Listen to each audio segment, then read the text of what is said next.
Donc, j'ai demandé si c'était possible de peut-être aller, de rencontrer Anne, voir si elle était prête à me parler, parce que c'est quelque chose dont les personnes qui sont atteintes du TDI ne veulent pas du tout que ça se sache. C'est très, très caché. C'est souvent pour ça qu'on s'en rend pas compte que la personne en est atteinte.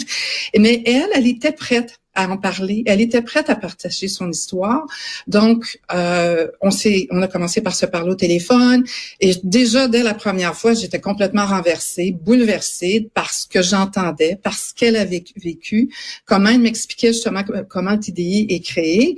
Et au fil des conversations, ben là, j'ai proposé à Radio-Canada d'aller la rencontrer avec ma collègue photographe, pour aller faire une rencontre avec cette personne-là que je trouvais absolument fascinante. Voilà. Donc c'est comme ça que ça a commencé. Voilà. Alors, vous rencontrez Anne dans le cadre d'un reportage, parce que j'ai oublié de le mentionner au début, vous êtes journaliste, vous avez fait plein de choses dans votre vie. Donc, vous rencontrez Anne, et là, pendant que vous la rencontrez, une de ces personnalités se manifeste. Alors, parmi la centaine de personnalités différentes qui cohabitent à l'intérieur du cerveau de Anne, il y a une petite fille d'à peu près 11 ans qui s'appelle Joy. Et quand cette personnalité-là se manifeste en Anne physiquement se transforme, sa voix se transforme, et même quand elle fait des dessins ou qu'elle écrit, Anne écrit avec le tracé d'un petit enfant, d'une petite fille de 11 ans. Vous avez dû quand même tomber en bas de votre chaise quand vous avez vu ça la première fois. Tout d'abord, j'avais demandé à Anne, avant d'y arriver, est-ce que c'est possible qu'il y ait une prise du contrôle du corps ou un switch, comme on appelle, parce que j'aimerais savoir et tout ça. C'est possible, ça serait peut-être Joy, parce qu'elle est très sociable, elle aime les gens et tout ça. Donc, j'ai dit, qu'est-ce que je fais? Parce que j'ai jamais rencontré quelqu'un comme ça. Donc, elle m'a dit, tu as juste à lui parler comme si tu parlais avec un enfant d'11 ans. Mais Camille et moi, on arrive, j'ai dit, est-ce que tu te sens un peu nerveuse? Je dis, ben moi aussi. Bon, on arrive et 3 minutes plus tard, Joy se transforme, on voit la transformation devant nous. J'ai l'impression d'être un peu comme dans un film au ralenti ou un film fantastique un peu, ou de rêver de ce que je vois, parce que oui, la transformation est physique.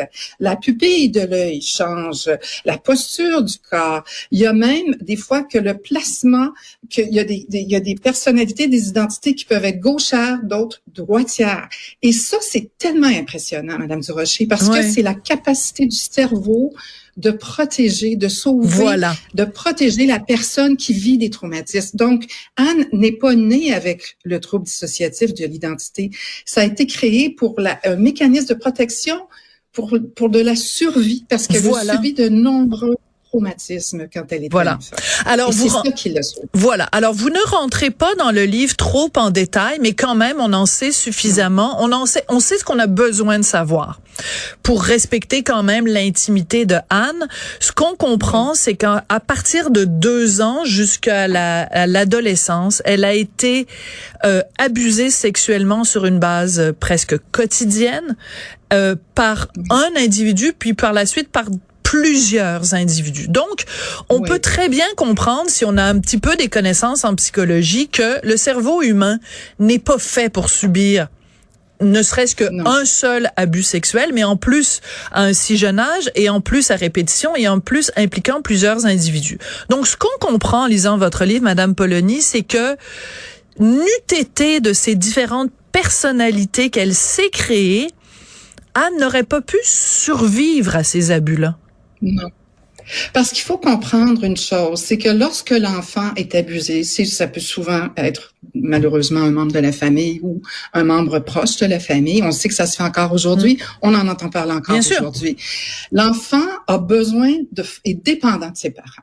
Alors, il est obligé d'avoir un mécanisme pour lui permettre justement de fonctionner, d'aller à l'école, de pouvoir apprendre, de retourner à la maison et même d'aimer cette personne-là qui lui a infligé, parce que le besoin d'attachement est encore plus grand que le besoin de sécurité chez l'enfant.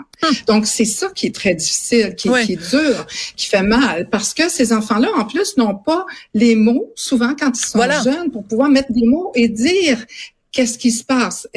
Ils savent qu'il y a quelque chose qui va pas, que c'est pas correct ce qu'on leur a fait, mais elles n'ont pas encore les capacités de dire les choses. Et elle a essayé, comme vous savez, dans le livre, Anne essayait d'en parler, mais il y avait quelque chose qui la retenait, pas toujours trouver les mots, mais ensuite aussi d'avoir des menaces que si elle parlait. Oui, parce que les abuseurs, oui, ben c'est typique, hein, les abuseurs sont toujours des manipulateurs. Donc les abuseurs lui disaient, il faut pas que tu en parles. Si tu en parles, il va y avoir des conséquences. Et plus que ça, les abuseurs lui disaient, si tout ça t'arrive, c'est parce que toi-même tu es méchante. Donc elle devait faire face à toutes sortes d'assauts sur sa personnalité.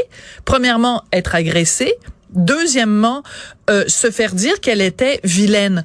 Et c'est parce qu'on comprend ça qu'on comprend que un être humain, donc, pour se protéger, peut se créer d'autres identités. Il y a plein de gens qui ont vécu des abus, qui disent, pendant que ça se produisait, l'abus, c'est comme si mon corps se dissociait. Hein, je me regardais être abusée de l'extérieur. Donc, c'est un processus par lequel le cerveau humain nous protège.